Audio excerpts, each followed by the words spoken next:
I think an example problem may help solidify some of these ideas for you. So let's look at a simple problem with 2 point charges, Q1 and Q2. One's positive and one's negative. And they're fixed to a coordinate system. We're going to move a third charge from point A to point B, and that third charge is plus Q. If you want, you can redo this problem and make that third charge negative and see how your answers change. The first question, what's the potential difference between points A and B? For you to get the most out of this, you should pause the video each time and try it yourself. Then come back and watch me do the solution. For the potential difference between points A and B,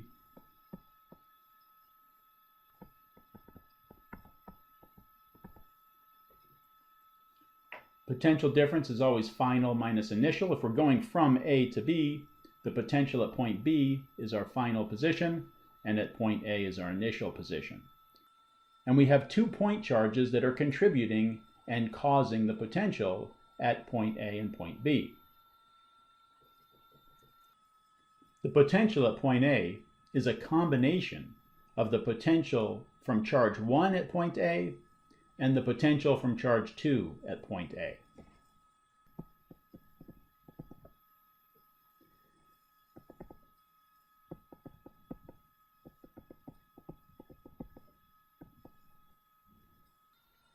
Charge 1 is positive 2Q, and it's a distance of 5. Let's just assume we're in meters here. And charge 2 has a negative 3Q charge, so don't forget the minus sign. And it's also a distance of 5 away. Let's check those distances one more time. The distance 1, 2, 3, 4, 5. The distance between Q2 and point A is 5 units. And the distance between Q1 and A is also 5. That's a 3, 4, 5 right triangle.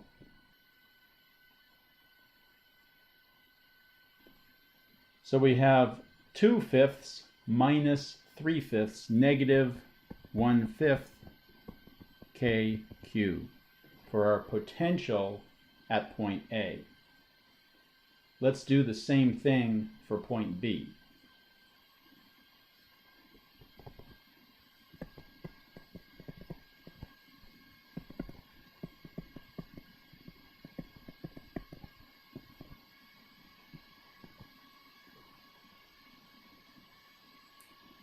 At point B, the charges are still the same, plus 2 and minus 3, but the distances are different. The distance from 1 is 4 units. Let's call it meters. And the distance from 2 is 2 meters. I get negative KQ for my potential at point B. So if we're trying to find the potential difference, we're going to get minus KQ, and we have to subtract from that a negative 1/5 KQ.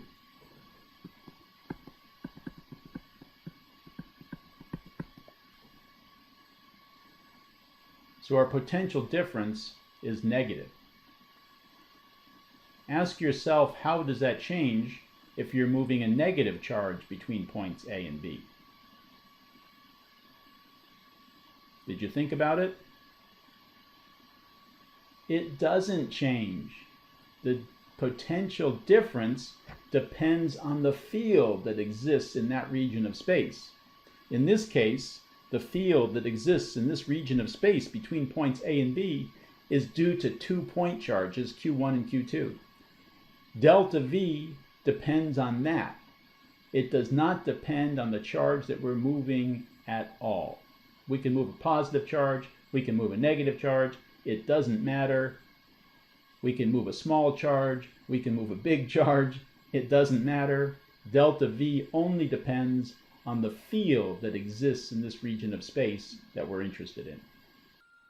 Now we're asking, what's the work done on our third charge, Q, that we're moving between points A and B, what's the work done on that charge by an external force if this particle starts and ends at rest? If it was at rest at point A and it's at rest at point B, how much work did an external force do on this particle? For work, I always like to think in terms of the absolute value.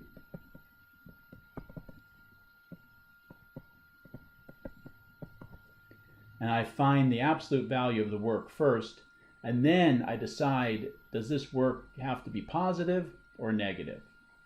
It's just easier for me to not have to memorize equations and get them mixed up when I can figure out very easily if it's positive or negative. So this is work done, and typically this would be the work done by the field. But if the particle starts and ends at the same speed, it had no change in kinetic energy. So whatever work the field did moving it from A to B, an external force had to do an equal and opposite amount of work in order to keep its kinetic energy the same. If we release the particle from rest at point A, and the field pushes it and does positive work on it, pushing it to point B, that would cause the particle to move faster and faster and faster.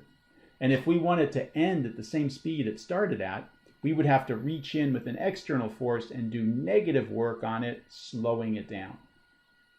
Vice versa, if the field would not cause the particle to move from A to B, if we let go of the particle at point A and the field would push it in another direction, we would have to reach in with an external force and push it to point B.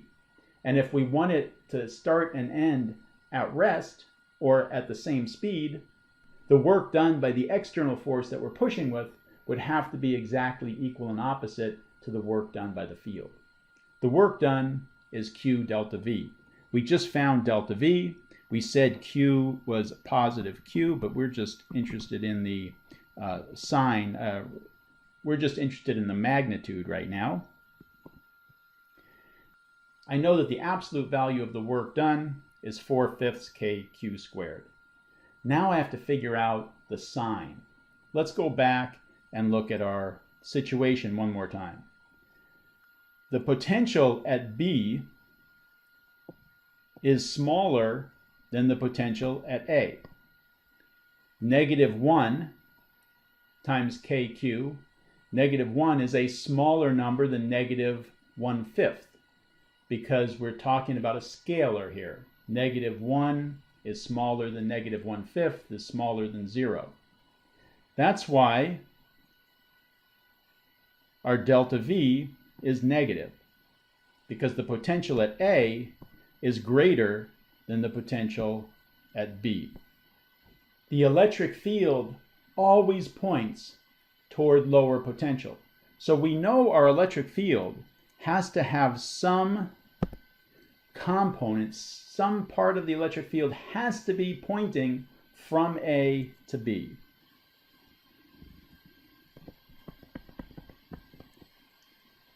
Some part of the electric field has to be pointing from A to B because the electric field points toward lower electric potential.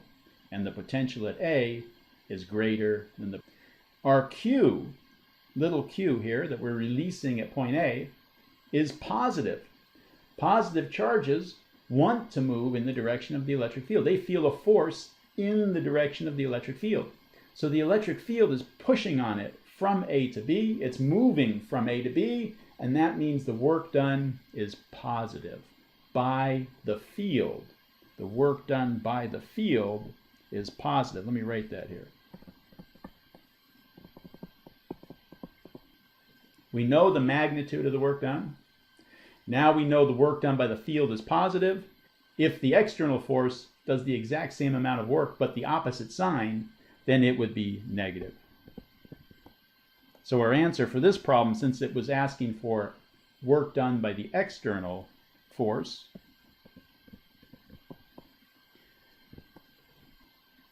and our last question, what is the change in electric potential energy of the system when we move this lowercase q from point A to point B?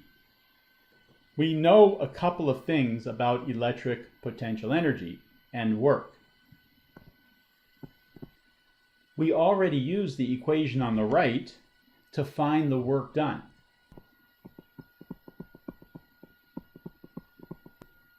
Now, we don't want the work done by the external force. We want the work done by the field for this equation. This is the work done by the field. We plug that into our equation, we get delta U is minus 4/5 kq squared. Does that make sense? Should the change in potential energy of the system be negative? Change in potential energy is final minus initial, and it's negative. That means the potential energy that the system had stored in it at the initial condition, when the charge was at A, has to be greater than the potential energy stored in the system at the final position. It's like dropping a pen in a gravitational field. The pen field system has a certain amount of potential energy stored. If you let go of it and the pen starts moving in a certain direction, it goes faster and faster. It gains kinetic energy, so it has to lose potential energy. The potential energy has to go down if the pen is gaining kinetic energy. Well, what happened in this case with our particle? We released it from point A, and the field started pushing it toward point B, and it started to go faster and faster, gaining kinetic energy because the field was doing positive work on our particle as it was moving from A to B. And where did that energy come from? It came from the potential energy that was stored in the system. So the kinetic energy of the particle goes up, and the potential energy of the system comes down. And if you want to go through and do this problem again for a negatively charged particle, that would probably be a good exercise.